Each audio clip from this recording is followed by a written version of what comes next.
Today on Clear Your Clutter Inside and Out, we're talking about bullying. Have you ever been targeted by someone or a group because you're considered different?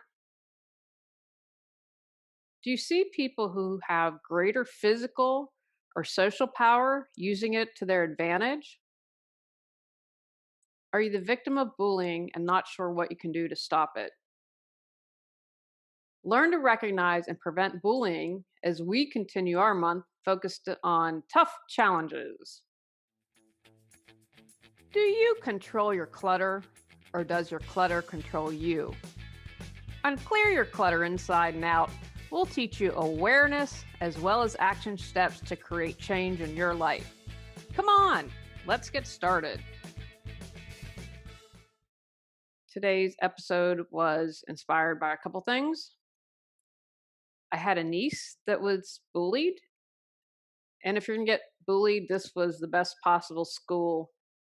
She was second grade, maybe third grade, and she couldn't have had a better set of teachers, a better school, and a better principal to get through that. And not everyone has that. I, when I was writing this, like, you know what, I'm not bullied. And then I thought, so we have people that, and I was like, you know what, we are being bullied. So they will sit outside the house. I mean, I have everything on videotape, and just for a minute or two, just sit in their car in front of our house. Now they're passive aggressive bullies. They don't have much, and they do it when it's dark. I haven't decided if I'm gonna how I'm gonna proceed and let people know. But I thought, you know what it is? That's what they're trying to do. They're trying to bully and intimidate us for standing up for ourselves. Because I thought, really, I've had mean girls for sure, but that was in one way bullied. Nothing that's sticking out to me at the moment. My husband was bullied so badly that he had to quit school. I want to say he was in junior high, sixth, seventh, eighth grade. And, in another timeline, I laugh. He's got his PhD and is working for someone like Tesla, and he's the smartest man I've ever met. But he was bullied so severely, he had to quit. And that angers me because his mother was a single mom. His father had been killed, and she had, they had four kids all a year apart. And she had enough going on, and administration doing anything, teachers didn't do anything. And no, this was a while ago. I also had a listener reach out to me how he was rebuilding his life and how the podcast was part of that. He was doing all the work, and he had mentioned some of his challenges that he was overcoming, that he had been bullied. Anyone can bully or be a victim of bullying. And our culture, we've gotten better. I think we're moving in the right direction, but we still allow it to happen. I remember, gosh, probably 20 years ago or so, I had a friend and her child was in Catholic school, and there was a bully. And I thought, oh, if anyone's going to take care of it, it's the Catholic school.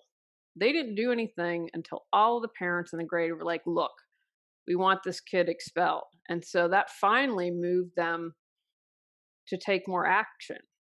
I think that also what's changing is that, it's kind of, oh, just be a tough guy, just, get through it. And that's not okay. And there are sensitive men out there. I'm married to a guy's guy who's sensitive. My brothers, my father, all the men in my family are what I would classify as guys, and are sensitive. And I think that it's harder on men sometimes. And it's not to negate what happens to women, but bullying can be very traumatic. You can have an extreme response, like my husband who quit school, or I can tell you the mean girls were to me. As I'm talking about this, I'm remembering an incident where I'm like, oh, you know what? I might classify that as bullying by that parent to me. I'll have to think about that a little later. Bullying is a problem, whether you're the bully or the one getting bullied. So that's, I think, a huge challenge in life. And again, all these challenges don't have to be something huge. You can unfortunately get bullied physically and have physical harm, but it can be someone who's bullying you to do something that you're not comfortable with, even if it's a small thing. So I'm going to encourage you to take a moment. How have you been bullied? Or when you were the bully? And how did that create clutter in life for you? from the National Center Against Bullying, which I believe is out of the UK, there was an online survey of more than 2,000 adults in the United States, and it found 31% of Americans have been bullied as an adult. That's a third of the population. And 43% say the behavior has become more accepted recently. The survey, and I believe this was 2020, the survey defined bullying as being subject to repeated negative behavior intended to harm or intimidate. So that's really incredible. And that's interesting because my perspective is we're starting to talk about it more and be open about it. So, what's first, let's talk about what is the health impact of being bullying. We talk about bullying and some maybe immediate consequences, but what are the long term things, especially if you've had repeated bullying? What are some of the negative impacts?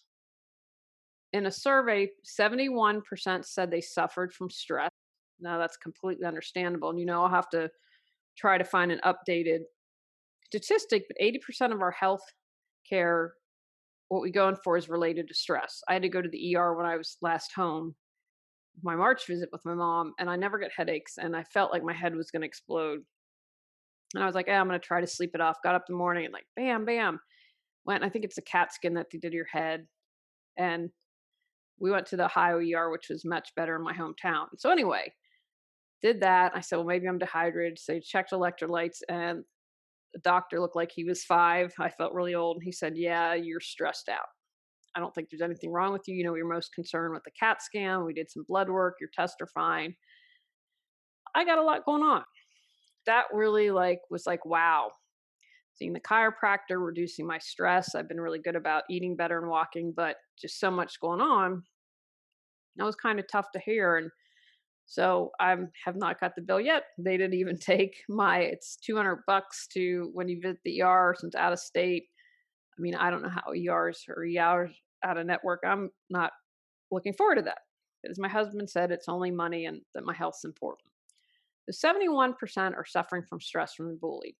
70% experience anxiety or depression. Of course, you can understand that. 55% report a loss of confidence. 39% suffer from sleep loss. 26% have headaches, and 22 experience muscle tension or pain. 9% reported a mental breakdown. That's heartbreaking to me, but understandable. 17% noted an inability to function day to day, i.e., they'd call in sick frequently. I can completely understand that. I had, as I'm thinking about this, I had a boss that was kind of a bully, and it didn't end until I stood up to him and I complained to the CEO. This was the same one who said I was too sensitive and felt it was appropriate to share her psychological take on me, but that's for another day.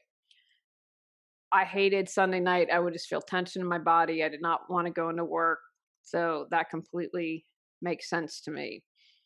Other health responses to emotional strain included gastrointestinal changes, nausea, elevated blood pressure, and cardiovascular issues. And I apologize. This survey was done by doctors that do osteopathic.org. So that was where the survey was from. And the other thing that they found in the survey was that new findings saying that the impact on mental and physical health continues long into adulthood, often in the workplace, home, and educational setting. So bullying as a child is going to impact you as an adult, most likely. So I wanted to include first some signs for kids. So if you have a child in your life, doesn't mean you have to have a child. You can be a mentor to one. But here are some signs that they're being bullied. Changes in their sleep and eating patterns. They're crying a lot or angry a lot. Mood swings. They feel ill in the morning, probably because they don't want to go to school. They withdraw, or maybe they start stuttering or stammering. Or they might become aggressive and unreasonable. They won't talk about what's wrong. Maybe they start to take it out on their siblings and target one sibling.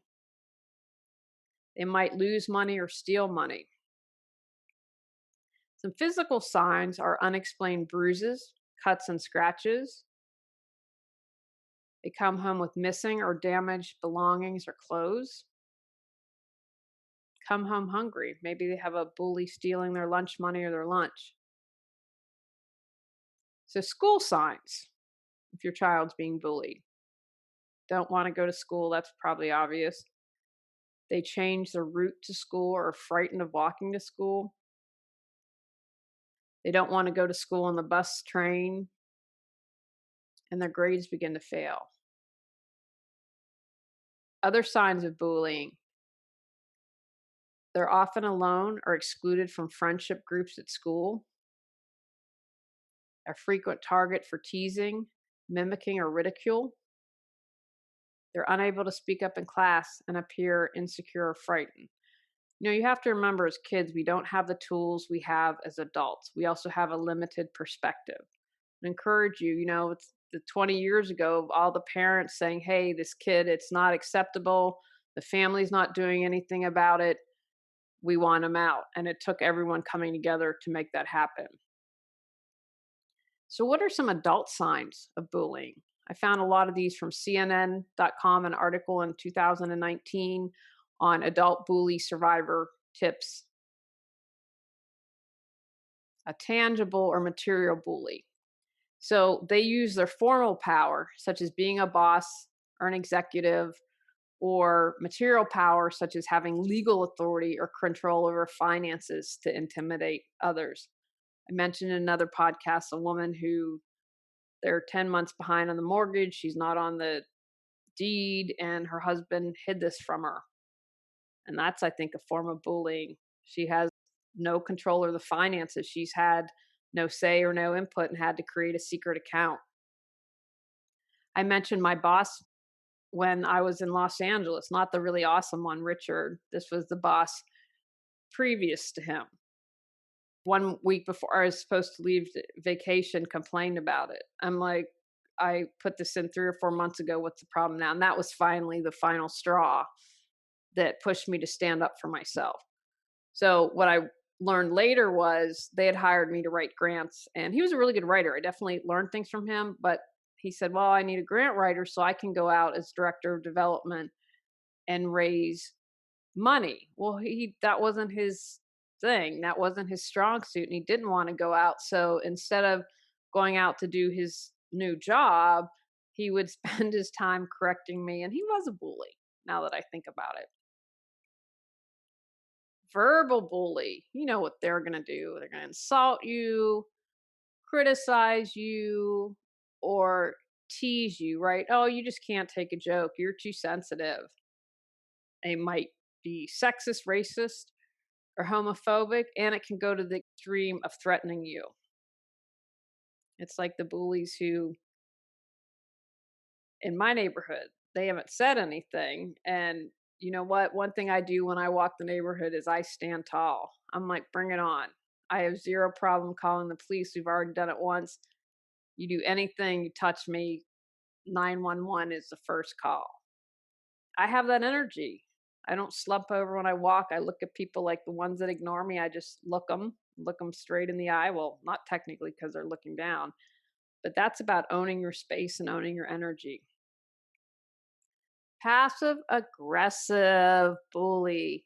They're like nicey nice, but they do a little and subtle. So that might be someone who gossips, or maybe they try to do it in a jokey manner or sarcastic, but it's at the expense of someone. They can do little signs such as rolling their eyes, making facial gestures, or maybe they mimic them, or big old sigh. You can't miss it. And they also tend to socially or professionally isolate their prey. Think about maybe if you've been in a work situation, if there's someone that they've done that to. And what that's going to do is cause an increase in insecurity and anxiety, which you can understand it if you are employed somewhere and they've isolated you. That's not fun.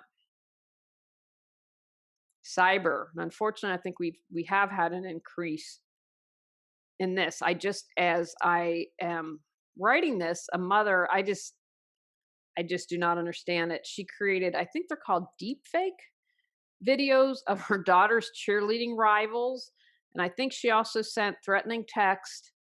And I don't know if she emailed them, but basically to the, I guess, the cheerleading administration. I mean, how these teenagers doing, I don't know if it was vaping. I think it was worse than that, but I'm assuming to knock out the rivals.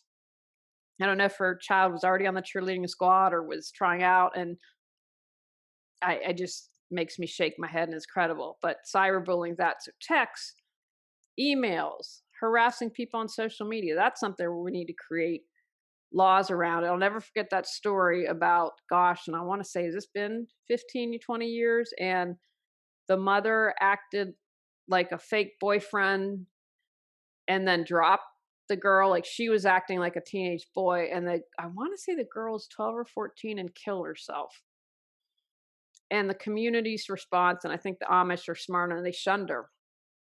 She unfortunately, if I'm remembering correctly, because there weren't any laws on the book, so she couldn't, if she was charged, it might have been minimal. Anyway, I can't comprehend what it'd be like to have your child commit suicide. I can't.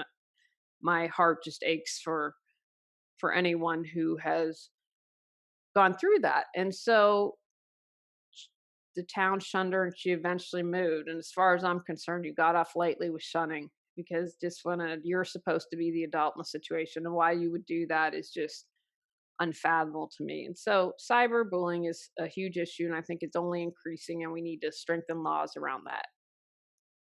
Of course, we also going to have a physical bully, right? This can be physical, sexual, or domestic abuse. Do you feel the weight of clutter as a big burden you long to release? Are you aware that something needs to change, but you're not sure what or how to move forward? Looking for a little more support that budget friendly? Visit Reawaken Your Brilliance on Patreon to learn more, or find the link at reawakenyourbrilliance.com. I mentioned last time in gaslighting, I didn't think of this, and it's completely changed my thinking, but also having the silent treatment, whether it's from an individual or group, and as a way of bullying. Because, part of me like, oh, you're leaving me alone, thank goodness. Or they spread lies and gossip about the person. That's another way that emotional, mental, but I think has a physical component, I guess, for me, because you're speaking or not speaking with the silent treatment. But it's not just the hitting or the domestic abuse. That to me is part of it, the silent treatment and the spreading of lies, because you're physically talking. How do you survive an adult bully? Most likely, if an adult is bullying, they were might have been abused as a kid or a victim of bullying themselves, and they suffer the worst outcomes as adults. I'm thinking of that guy that I've known since grade school who is a bully. See, wow, it's interesting. I'm like, I don't know that much bullying in my life. When he comes on my Facebook page, although he thankfully unfriended, he and his wife, Hasta La Vista. But that was bullying.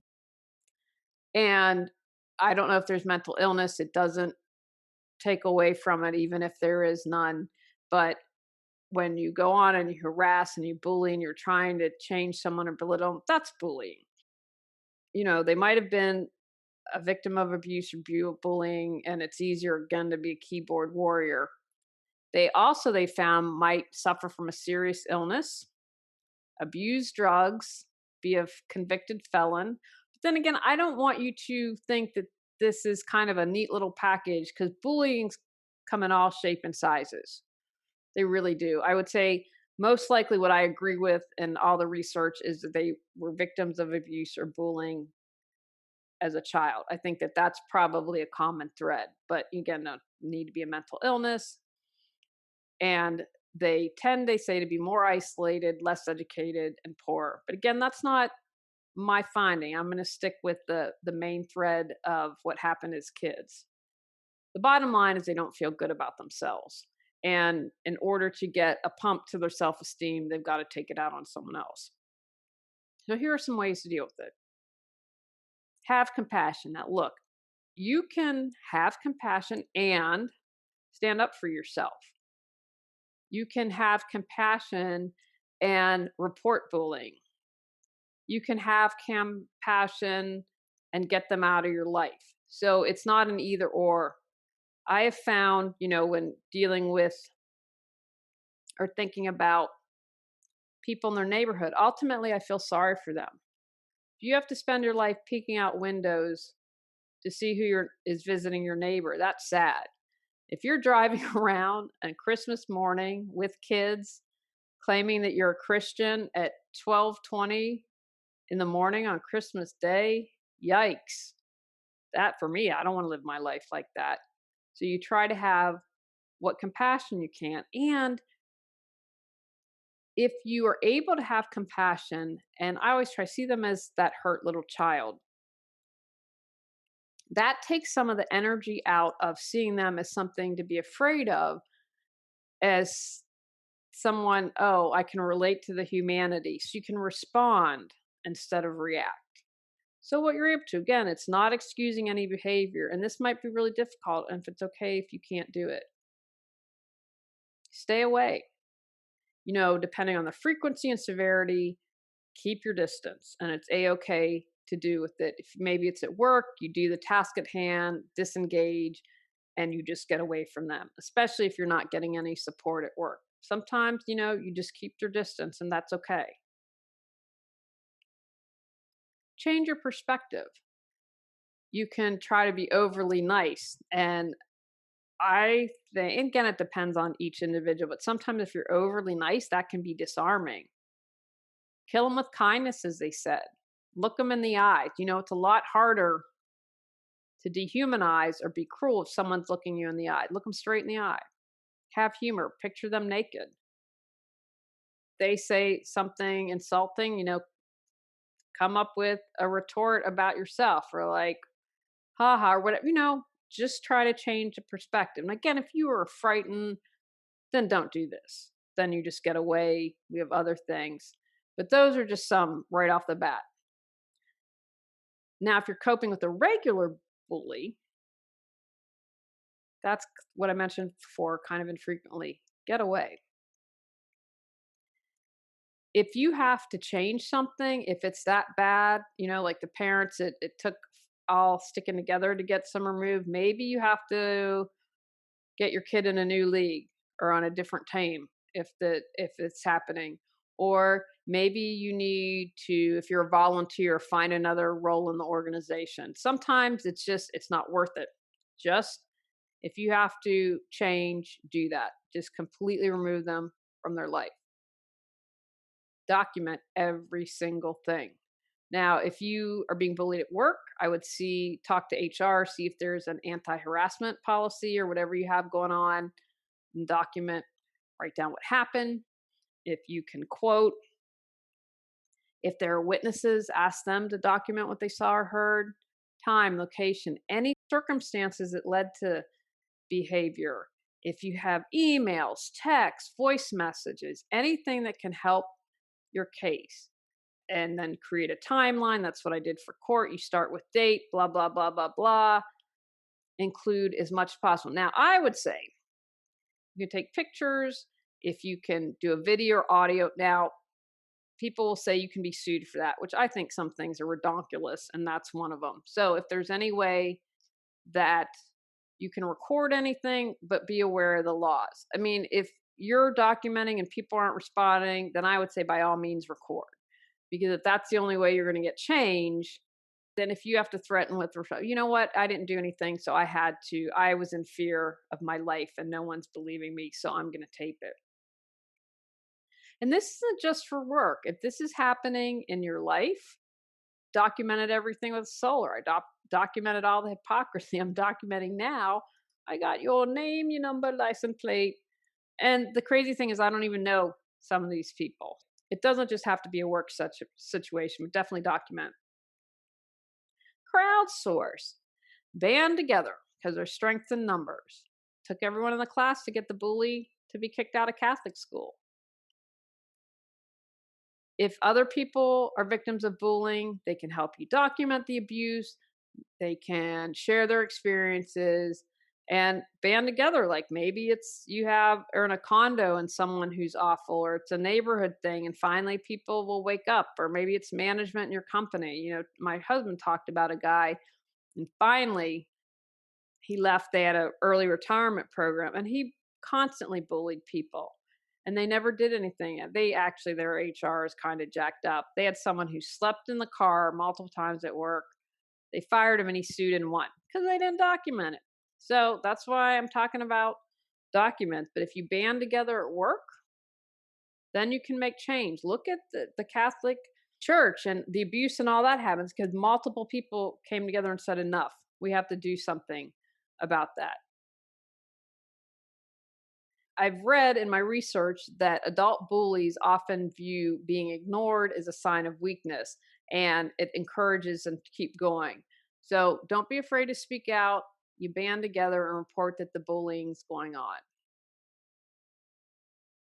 Make a choice to not feel like a victim. Now, that's not endorsing bullying or saying it's okay. It's about your perspective, your frame of mind, because if you see yourself as a victim, you tend to sit still and not move forward and not take action. So if you're like, I'm going to empower myself and band together with people, or I'm going to speak up to HR, or I'm going to look the bully in the eye, just as long as you don't see yourself as a victim so that you can move forward. Don't take it personally.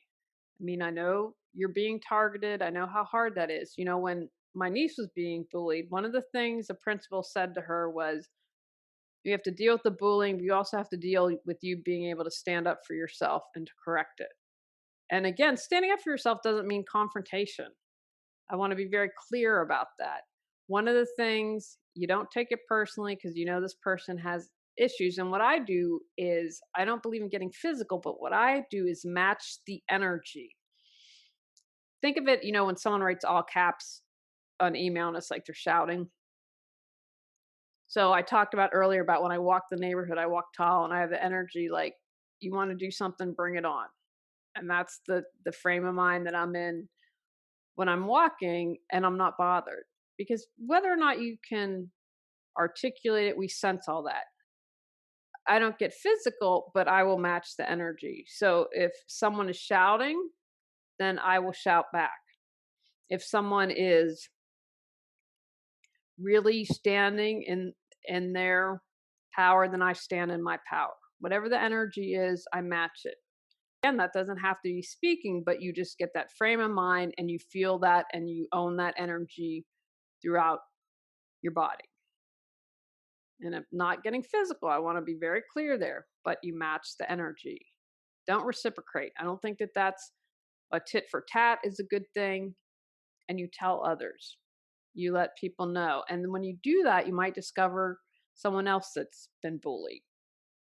If it's happening to you, it's a good chance that it's happening to someone else. Now, what happens if you're a bystander and maybe you don't know this person? What do you do if you see some bullying going on? You can confront them. If you maybe feel physically stronger, that you have to be very careful of that these days. You don't know what someone is capable of doing. You don't know if they have a gun. You don't know what's going on. So I'm not a huge fan of confronting. Again, if you have a group of people that stands up to someone, that's completely different. You can reach out to the person that was bullied in confidence, or maybe like if it's a public and you don't know the person, say, hey, are you okay? What can I do to help? Make them know they're not alone. That can be a huge positive impact. Hey, do you want to go talk to the Target store manager because that was not okay? Or if you're watching that, say it is Target, then you go, hey, I need to find a manager or security and get someone on that. There are other options. Report. Depending on what's happened, you might be able to report anonymously. I'm going to have to do a report on someone because if they're bullying here, what are they doing at work? When you bring the matter to light, it doesn't mean they're always going to act. Doesn't mean they're always going to honor it. It doesn't mean that change will happen. But if that incident's recorded, maybe there's someone down the line, and that builds and builds, and then ultimately something will have to be done with the person. And I always think that it's worth it. I have screenshots of things where I felt like, nah, I'm just going to hold on to this. But there are things that you can do even when you're in public. Just always be safe, though. I think that that is what is most important, because again, you just never know how someone's going to react, but there are actions that you can take. If you are the bully, and I'd encourage you, think through life. If you bullied someone and are able to find them and write a heartfelt note, I read that someone did that with Mean Girls, and it was fascinating about how kids talked about what happened. And when she contacted someone who bullied and was mean to her, the woman apologized profusely. I'm so sorry. I'm so sorry. Things were really awful at home, and had genuine remorse. And that allows you to heal, and it allows them to heal. So if you have been the bully, consider reaching out, and know that someone might not want to hear from you, but I think that that's something that helps both people. And if you're doing it right now and continue to do it, there's something going on with you. I'm going to encourage you to seek help. It's never okay to bully. It's not acceptable. And get support from a professional before it escalates, before it gets too bad, because sometimes things happen and then you can't take them back. You read that all the time. In a moment of passion, someone harms someone. And if your feelings escalate and just get out of control, if you are the bully, seek help, because there's some stuff going on. And know that even if you are a bully, you can change. You can let that go. You can find ways to heal. You can find ways to move forward and joy in life, and that don't involve harming another. Take actions from today's podcast. Recognize the signs of bullying in children. Be aware of the types of bullies. Pay attention to any physical, emotional, or mental health fallout you may have as a result. Be aware of where you might be bullying someone. Formulate a plan for when you're being harassed. Share you're being bullied. Get support. Report inappropriate behavior. On our next episode, we're talking about injustice. Go out, clear your clutter to create the life you choose, deserve, and desire. When you clear your clutter, you can share your gifts with the world. Sign up for our free newsletter at reawakenyourbrilliance.com. If you've enjoyed Clear Your Clutter Inside and Out, please rate, review, and share us.